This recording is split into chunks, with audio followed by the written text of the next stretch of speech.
In the case of things that we can influence, but not control, you need to understand the dynamics of chance and consistent strategies. As an example, let's use the game of Texas Hold'em poker. You don't have to understand the game to understand the example. All you need to know is that the game is influenced partly by chance and partly by deliberate strategy. In Texas Hold'em, you only have some information about what's in play, but you still need to make decisions based on only partially known outcomes.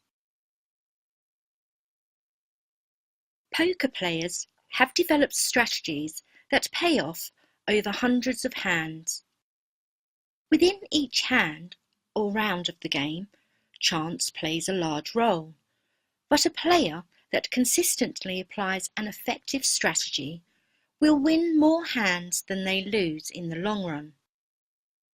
They will successfully turn a profit. If you think of every contact you make, or job interview, or other attempt on your path to success as a single round in a larger game, then it becomes obvious that a consistent strategy over time stacks the deck in your favour. That's the way to approach those things in life that we can only influence, but not control. There's a famous quote attributed to the Roman philosopher Seneca that goes like this: "Luck is what happens when preparation meets opportunity." That piece of wisdom rings as true today as it did then. If you make sure you belong to the right communities, work on acquiring the right knowledge and skills, and build the right relationships, you'll find that these things begin going your way more often than not.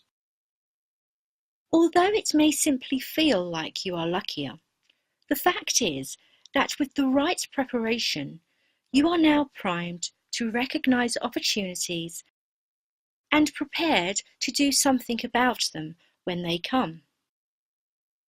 The final and most influential category is, of course, those factors that you have a great deal of control over.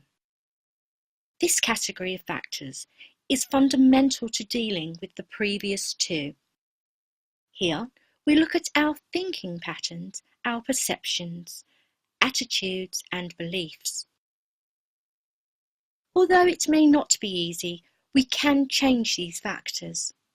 We can decide to perceive things as challenges and not problems.